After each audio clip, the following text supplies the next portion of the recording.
Would you believe it? This video's sponsor, Manscaped, was so blown away by the response to their latest offering, the Lawnmower 5.0 Ultra in a sleek desert sand colorway, that they said, hey, let's shout it out again. And so that's what we're doing. Get 15% off plus free shipping on the Lawnmower 5.0 Ultra in desert sand colorway with offer code SKILLUP at manscaped.com. More details after the video. All right, confession time. I played around 20 games when I was at Summer Games Fest earlier this month, but there was one above others that I loved playing to the point where the courteous event staff had to remind me on multiple occasions that my time was up and that I definitely had to hand the controller back right now. That game was Ace Combat 8: Wings of Theve. Engines warping. The cargo's gonna get crushed. All right, let's finish this. Quadcopters launched. All entries reported. Joker went down to Super Tomcat. I will admit that I was a little surprised by how much I love this, especially when thinking about it in retrospect. If you look at the features list of Ace Combat 8, it isn't all that different from 7. Some nicer visuals, absolutely. A different approach to storytelling, sure. The ability to command your squad mates, a feature that was present in previous games but absent in 7. A goddamn land tank that feels like you're trying to take down the Scarab from Halo 2, only this time from the air rather than on foot. Hell yeah, brothers, sign me up. These things are all impressive in their own right, but listed this way, they make for a fairly modest list of changes versus Ace Combat 7, which, by the way, released 7 years ago. Given that lengthy development time, might we have expected a larger list of changes and or overhauls for this next entry? Well, maybe, but it wasn't until I sat down with Ace Combat 8 and saw it for myself that I was able to appreciate just how much uplift these things deliver. Like, this game looks incredible. It's actually running on Unreal Engine 5, but developer Project Aces has also bolted on parts of their own proprietary Cloudly engine, which is purpose-built to handle volumetric effects like clouds, fog, weather effects, and more. Never before has the sky looked this detailed, this beautiful, but also this terrifying. Team Aces have both captured a natural beauty so that all of this looks authentic, but they've also carefully shaped these cloud formations and weather events such that they have this unnatural deliberateness to them. The sky feels both overwhelmingly expansive and comfortably linear. You can go anywhere you please, but you also know exactly where Team Aces want you to go, and you can trust their guidance whenever you're feeling disoriented. That sucker's bigger than I thought. Maintaining current course. Damn it, they're coming my way. Mayday, we're under attack. We're dealing with 4 bandits engaging. But I'm just banging on about the sky here when there's just as much visual uplift that's been poured into the rest of the package too. Planes in the hangar look like straight up plane porn, beautifully lit and detailed. Ground density in urban environments has been substantially improved, and it really feels like you're fighting above an actual city rather than above a bunch of square and white boxes that are meant to look like a city. Hell, even the camera work feels better and more immersive, locking in sharply behind you when you're in control, but shaking and slightly drifting away from you when you start to take enemy fire. Return fire when the turret turns.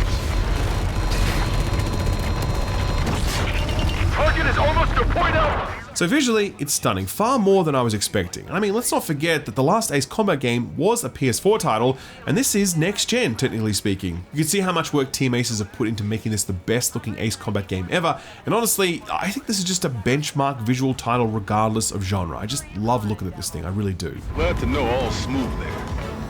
Thanks. Returning to base. Drop by for souvenirs. See you all back in one piece. Storytelling was one of the other big surprises for me too. Now, I am by no means an Ace Combat superfan, but the Ace Combat games I have played, the story was an acquired taste, to put it politely. I know there are many people who are deeply invested in all of the expansive, voluminous series lore, but I'm not one of those people. And frankly, despite the fact that I really loved Ace Combat 7, I had absolutely no love for its story, which I found convoluted to the point of being impenetrable. In contrast, Ace Combat 8's story immediately makes sense, and it's immediately compelling, and it's immediately thought-provoking actually. It begins with you riding shotgun with the Wings of Theve, a legendary ace pilot who strikes fear into the heart of the enemy, only that's all a lie. The Wings of Theve, they're a manufactured propaganda mascot cooked up by the government to win hearts and minds. The man you fly with freely admits that he doesn't have any kill count to boast of, and he's essentially just a fraud by no choice of his own. When he dies, you take up his mantle, but also his psyche, in that he becomes a voice in your head narrating events as they unfold. It's definitely one part anime, one part spy thriller, and 100% on brand for Ace Combat's particular flavor of melodrama, but principally it creates a very grounded thematic story that is instantly easy to understand and connect with. Visual uplift is a nice improvement for the series, but it's one that you'd expect with each new entry. This refined storytelling, on the other hand, feels like an actual response to long-standing criticisms of the series, signaling that Project Aces are looking to adapt their formula where it makes sense to do so. That's another score. You trying to prove a point or something? Look, the truth is, these things weren't the reasons I loved Ace Combat 8 as much as I did. Instead, it was just being reminded of what an incredible job this series does of manufacturing sheer excitement and hype and tension. It's playable Top Gun, sure, but it's honestly more than that. It's like an amusement park ride from the comfort of your living room. Like if you put on one of those heart monitors when you're playing this thing, it is going to produce results. And honestly, it's really hard to convince people of that if they haven't played an Ace Combat game before, but those of you who have know exactly what I'm talking about, because that's the feeling that makes you an instant fan of this franchise, and so few games can recreate it in the same way. And it takes no time for the game to start delivering that first dose, by the way. Sadly, I don't have any footage of the early missions since capture wasn't permitted, but mission 1 is a fairly stock standard intro to your flight controls and squad commands. Soon after that though, on the way back to your air carrier, you're ambushed and suddenly find yourself both leading your squad and trying to intercept a squadron of bombers before they drop their payloads. It's a simple, dare I say, generic setup, but it's done so well with this cinematic music that hits so right, and this radio chatter that's providing exposition while also ratcheting up the tension. Plus you've got this weird voice on your head kind of narrating everything. Add to that these stunning visuals and some very, very precise difficulty tuning, and you're just immediately immersed in this ace pilot fantasy, feeling fully in command of your aircraft, fully engaged in the story, and fully overstimulated by the sights and sounds of this aerial combat. Should we call back the carrier strike force? Pipe down. There's only 4 jets. Prioritize the carrier. Copy. Confirming ID-103 has launched a missile. And this mission design stuff I'm talking about here, this is just my experience playing the game for just over an hour, whereas Stu, a member of our team, actually played a hell of a lot more than that. He was invited to a dedicated preview event in LA a week before Summer Games Fest started, and there he got to spend about 3 to 4 hours with the game, playing through multiple missions, including some that were much later in the game. Rather than trying to rehash his thoughts, I think it's better if I let him tell you. Take it away, Stu. I hate flying in real life. Whether it's my fear of heights or turbulence anxiety, even the 50-minute flight from San Francisco to Los Angeles to preview Ace Combat Wings of Theve had my heart rate up. But Ace Combat 8 reminded me that I love flying in video games. Ralph has covered the game feel and some of the early missions, but having 4 hours with the game showed me just how much Project Aces are pouring into this entire experience. And I think that shows itself most clearly in the variety and complexity of its mission sorties. Playing through each mission felt like the team had put everything on the table to craft an expansive and varied sequence of missions that matched the majesty of the environments and the depth of the storytelling. I'm going to use 3 examples that I was allowed to capture during my play session to illustrate just how massive and multifaceted this game feels. The first mission had me taking out a naval fleet, dropping bombs on fleeing ships while dogfighting a squadron of enemy pilots that at one point were our allies. The main objective felt very similar to anything I played in Ace Combat 7, but that story twist kept the chatter in my helmet engaging and eventually changed the trajectory of the mission to make sure that I didn't accidentally gun down the enemy squad. In Ace Combat 7, story beats were presented in a very black and white manner with clear heroes and villains. Ace Combat 8 is approaching its narrative with a much more nuanced hand. It's no less melodramatic, but I appreciate that even in smaller mission moments, the realities of being a made-up symbol for a war that you are thrust into and the paper-thin veil between enemy and ally is communicated so effectively even without a lengthy cutscene. Mission number 2 was technically the last sortie I played, but I want to highlight its pure spectacle first. It had Joker Squadron ripping through massive cloud arches and avoiding thunderstorms to find immense cargo planes transporting parts for a land battleship.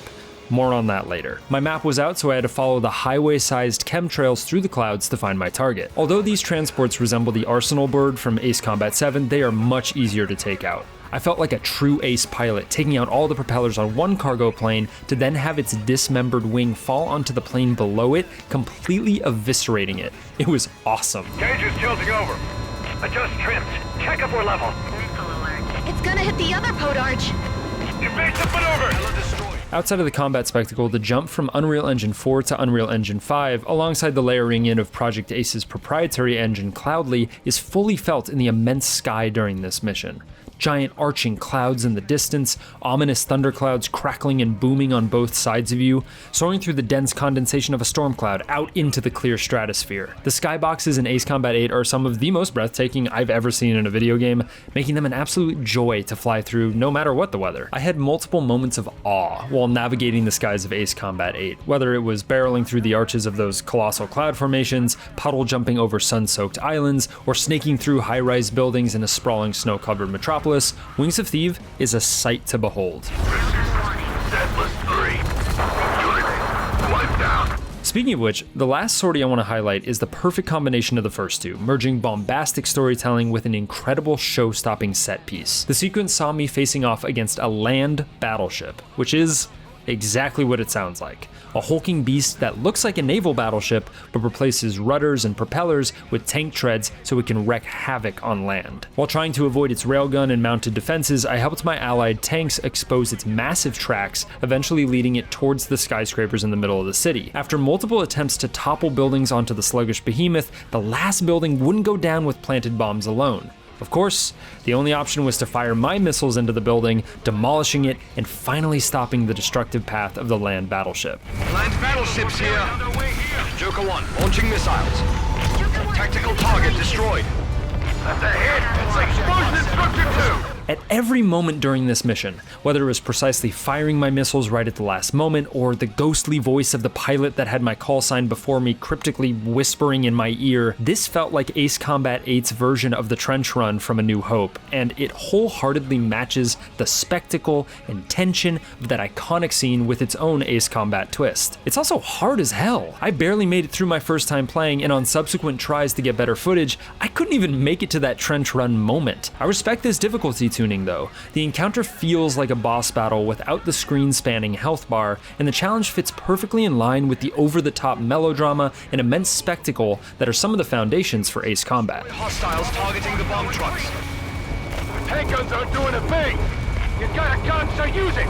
Shoot that thing! No good! We can't stop it! During my preview session, I got to take part in a group interview with longtime brand director Kazutoki Kono. The one thing that really stuck out with me as I played through these different sorties were the three pillars that Kono said Ace Combat is built on. Quote, the first one is the photorealistic sky, a sense of freedom you get through soaring through it. And the next is the satisfaction of shooting down enemies. And the third is that sensation or experience of becoming an ace pilot. End quote. From what I've played of Ace Combat 8 Wings of Thieves so far, the game delivers on every single one of these pillars, and I can't wait to see how the team continues to iterate and innovate through their mission structure and story beats in the full game. Alright, that's enough out of me. Ralph, take us in for landing. Coming back to that whole amusement park ride analogy, I think Bandai knows exactly what this game's appeal is. Most of the hands-on sessions you go to at an event like this are just little pods with a monitor and an uncomfy chair.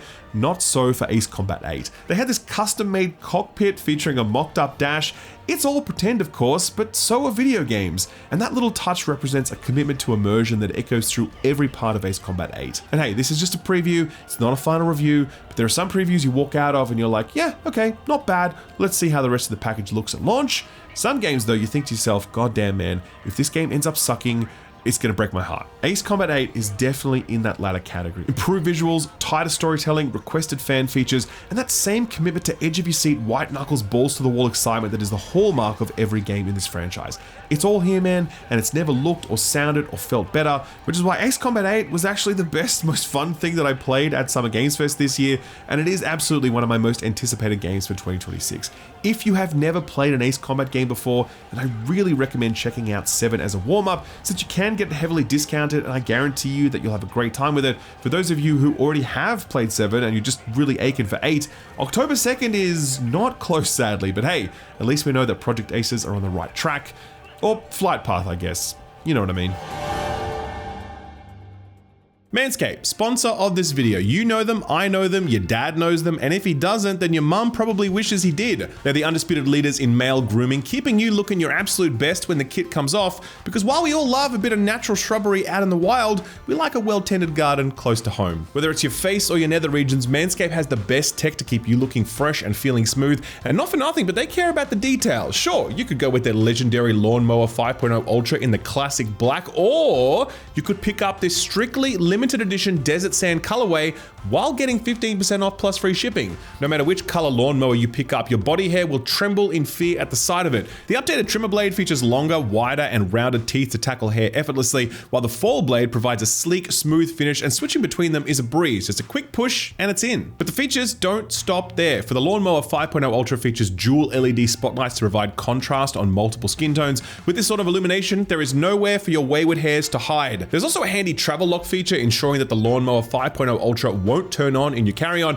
because that'd be a little bit awkward. And it also comes with everything you'd expect from a top-of-the-line trimmer, including a rechargeable battery via USB, and it's waterproof, allowing for easy use in the shower and easy cleaning when you're done. Manscaped are so confident in the build quality of the Lawnmower 5.0 Ultra that they offer a 2-year warranty on it, and the lovely Desert Sand colorway is a fantastic excuse to jump in, join the Manscaped family, and start taking care of the family jewels. The Desert Sand colorway is a strictly limited edition offer though, so do get in quick by visiting manscaped.com/skillup and using offer code SKILLUP at checkout. That'll get you 15% off your order plus free shipping. That's manscaped.com/skillup. Offer code SKILLUP at checkout for 15% off plus free shipping. Thanks Manscaped for sponsoring the video, and thank you for watching it.